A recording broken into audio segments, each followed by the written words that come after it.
14 जनवरी मकर संक्रांति आने से पहले या मकर संक्रांति के दिन इन 3 वृक्षों को चुपचाप छू करके आ जाना।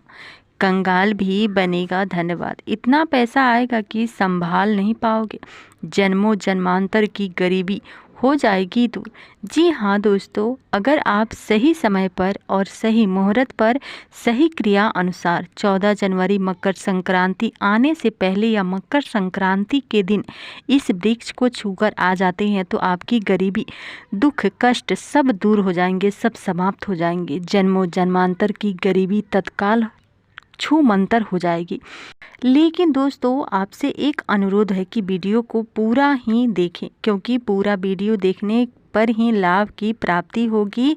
इसलिए इस वीडियो को पूरा देखें। यदि आज आपने वीडियो को बीच बीच में देखकर काट दिया तो आपसे बहुत ज़्यादा गलती हो जाएंगी। जीवन में कभी सफलता हासिल नहीं कर पाओगे। आप पूरे साल परेशान रहोगे। दोस्तों, इस वीडियो में हम आपको ऐसे पेड़ बताएंगे जिन्हें छूने मात्र से आपकी गरीबी दूर हो जाएगी और माँ लक्ष्मी की आप पर ऐसी कृपा होगी कि इस मकर संक्रांति पर आप धनवान बन जाओगे। अगर आप 14 जनवरी मकर संक्रांति आने से पहले या मकर संक्रांति के दिन ये जो पेड़ हम आपको बताने वाले हैं उन पेड़ को आप छू लेंगे तो आपकी गरीबी दूर हो जाएगी। इसलिए आप अपने फायदे के लिए इस वीडियो को पूरा ज़रूर देखें। तो चलिए दोस्तों, चलते हैं और जानते हैं कि कौन से वो पौधे हैं जिन्हें आपको मकर संक्रांति आने से पहले या मकर संक्रांति के दिन छू कर आ जाना है। लेकिन सबसे पहले अगर आप चैनल पर नए हैं तो चैनल को सब्सक्राइब करके बेल आइकन को भी प्रेस कर लीजिए ताकि वीडियो का नोटिफिकेशन सबसे पहले आप तक पहुंच सके। और कमेंट बॉक्स में आप अपना राशि लिखना ना भूलिए। दोस्तों, हमारी हिंदी संस्कृति में कई तरह की पौराणिक मान्यता को महत्व दिया गया है कि कई ऐसे पेड़ पौधे होते हैं जो कि देव वृक्ष कहे जाते हैं और काफ़ी शुभ भी माने जाते हैं। प्राकृतिक में मौजूद कई ऐसे पेड़ होते हैं जो कि हमारे जीवन में चल रहे परेशानियों को दूर कर देते हैं। खास बात यह है कि पेड़ पौधे की न सिर्फ लोग पूजा करते हैं बल्कि औषधि के रूप में भी प्रयोग करते हैं, क्योंकि यह कोई प्रकार बीमारी को ठीक कर देता है।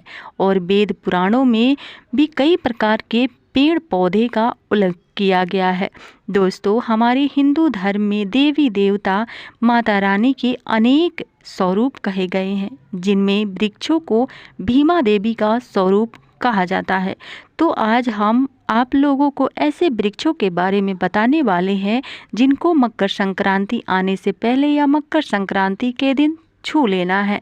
बहुत ही शुभकारी माना जाता है, क्योंकि मकर संक्रांति से पहले इनको छूने मात्र से शत्रु दोष, कर्ज दोष, बीमारी दोष सब समाप्त हो जाते हैं। दोस्तों, मकर संक्रांति के पावन पर्व से पहले कुछ ऐसे वृक्ष हैं जो कि देव वृक्ष कहे गए हैं। वह देवी के स्वरूप होते हैं, माता काली के स्वरूप होते हैं और हमारे हिंदू धर्म में पेड़ पौधे को देवी देवता मानकर ही हमें इनकी पूजा करते हैं और हमें पूजा की ज़रूरत करनी चाहिए। और दोस्तों, विज्ञान भी कहता है हमारे पेड़ पौधे मनुष्य को भी फ्री में प्राणवायु प्रदान करते हैं और पेड़ पौधे हमें ऑक्सीजन देते हैं और हमारे जो कार्बन प्रधान ऑक्साइड होता है उसे ग्रहण करके सभी प्रकार के जितने भी नाकाम चीज़ें होती है उसे अपने अंदर स्वयं सोख लेता है और हमें तेज प्रदान करता है। तो पेड़ पौधे स्वयं तेज धूप में तपता है लेकिन मनुष्य को शीतल छाया प्रदान करता है। और नए कार्य के समय में कुछ ऐसे पेड़ पौधे होते हैं हमारे धर्म शास्त्र में कहे गए हैं कि जिनको छूने मात्र से व्यक्ति के बंद किस्मत के ताले खुल जाते हैं, व्यक्ति का सौभाग्य चमक जाता है। हमारे शास्त्रों में पेड़ पौधे को बहुत ही गुणकारी कहा जाता है, क्योंकि इनके साक्षात देवता होते हैं। अनेक बीमारियों का उपचार पेड़ पौधे में ही छुपा होता है। पेड़ पौधे में कई जड़ी बूटियां पाई जाती है और भगवान श्री कृष्ण ने स्वयं गीता में कहा है कि वृक्षों में मैं पीपल का वृक्ष हूँ। पीपल के वृक्ष में हमारे हिंदू धर्म में पीपल का वृक्ष अत्यंत पवित्र माना गया है। शास्त्रों और पुराणों के अनुसार पीपल के कई देवी देवताओं का वास भी माना गया है। पीपल के वृक्ष में ब्रह्मा, विष्णु और महेश का वास माना जाता है। इसे देव वृक्ष भी कहा जाता है। श्री गीता ने कहा है कि वृक्षों में मैं पीपल हूँ। पीपल की पूजा करने से जाने अनजाने में की गई पापों से मुक्ति मिलती है। पीपल की सेवा और पूजा करने से सभी कष्ट नष्ट हो जाते हैं, पुण्य मिलता है इससे। शनिवार या अमावस्या को पीपल की पूजा करने से पितृदोष शांत होता है। हमारे धर्म शास्त्र में अनेक ऐसे वृक्ष हैं जो कल्याणकारी होते हैं, मंगलकारी होते हैं। अगर इन वृक्षों को छू लेते हो तो आपकी सभी प्रकार की परेशानी जो है, वो कष्ट है, वो समाप्त हो जाती है।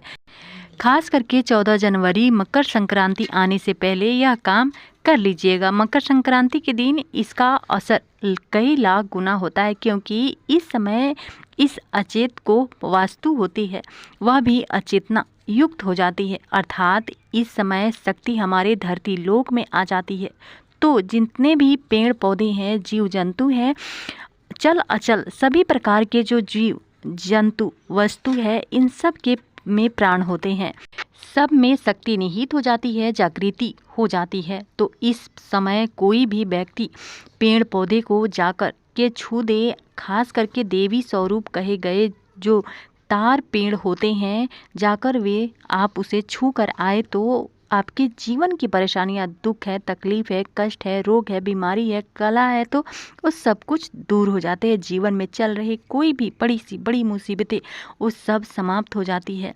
काल दोष, मंगल दोष, ये सारा दोष, राहु दोष, सब कुछ समाप्त हो जाता है। मकर संक्रांति ही एक ऐसा पर्व होता है, एक ऐसा समय होता है कि आपको लंबी पूजा पाठ करने की ज़रूरत नहीं होती, बल्कि केवल कुछ ही दिनों के भीतर में ही आपको अपनी समस्या को, आप अपनी गरीबी को स्वयं अपनी आंखों से समाप्त होते हुए देख सकते हैं। मैं जिस देव वृक्ष के बारे में बता रही हूँ, यह सारे वृक्ष आपको अपने घरों के आसपास में बहुत ही आसानी से मिल जाएंगे। दोस्तों, वीडियो में आगे की जानकारी बताने से पहले आपसे रिक्वेस्ट है कि वीडियो को लाइक, शेयर, सब्सक्राइब जरूर कर दीजिएगा और कमेंट बॉक्स में जय माता लक्ष्मी जरूर लिखिएगा। तो दोस्तों, कौन से ऐसे 3 वृक्ष है जिसे हमें छू करके मकर संक्रांति को आना है या मकर संक्रांति से पहले आपको छूना है, इसी के साथ चलिए आपको मैं बताती हूँ।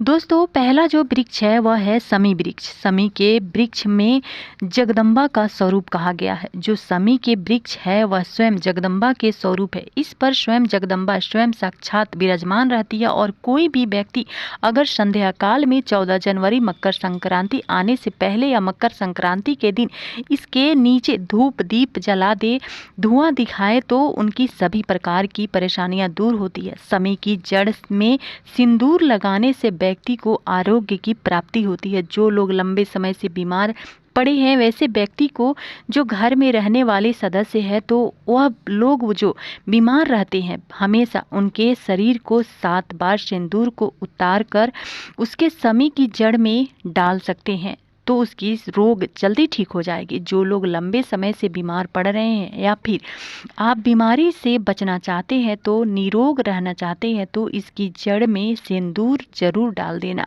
मनोकामना पूर्ति करने के लिए मैं एक मंत्र बता रही हूँ। इस मंत्र को बोलते हुए शमी के वृक्ष में छूना है और इस मंत्र को बोलना है। आप तत्काल मकर संक्रांति पर इसका रिजल्ट देखना। जैसे आपको जो मनोकामना होगी आपकी पूर्ति हो जाएगी। आपको जो दरिद्रता है वह दरिद्रता दूर हो जाएगी, समाप्त हो जाएगी। तो मंत्र कौन सा है? तो आपको बोलना है ममा मना और पूरे ममा दरिद्र नाश। यह मंत्र आपको बोलना है। यह मंत्र बोलते समय शमी के वृक्ष को छूना है। सभी प्रकार के आपके मनोकामना पूर्ति होना चालू हो जाएगी। आपकी जो दरिद्रता है वो दरिद्रता समाप्त हो जाएगी। अब आप भक्तों, आप बात करते हैं दूसरे वृक्ष के बारे में। तो दोस्तों, दूसरा जो वृक्ष है वह परिजात का वृक्ष है। परिजात का वृक्ष समुद्र मंथन से उत्पन्न हुआ था और यह देवराज इंद्र के नंदन वन में स्थापित किया था। परिजात वृक्ष भगवान कृष्ण ने मानव जन कल्याण के लिए धरती लोक पर लाए थे। जो परिजात का वृक्ष है उसे में माँ लक्ष्मी का स्वरूप कहा गया है, क्योंकि माता लक्ष्मी भी समुद्र से उत्पन्न हुई है और परिजात के वृक्ष भी समुद्र से उत्पन्न हुआ है। इस नाते यह माता लक्ष्मी की बहन कही जाती है। तो ऐसा माना जाता है कि कोई भी मनुष्य इनके शरीर में जितने भी ज़्यादा थकान हो, जितनी भी पीड़ा व्रत के दौरान अगर आपके शरीर में थकान पीड़ा हो तो पारिजात के वृक्ष को शाम के समय छू के जरूर आना। आप चाहें तो 14 जनवरी मकर संक्रांति आने से पहले या मकर संक्रांति के दिन भी आप यह काम कर सकते हैं, आप यह वृक्ष को छू सकते हैं। अब दोस्तों तीसरे नंबर में जिन वृक्षों के बारे में मैं बताने जा रही हूँ वह वृक्ष है देव वृक्ष भी कहा जाता है। जो तीसरा वृक्ष है बेल का वृक्ष।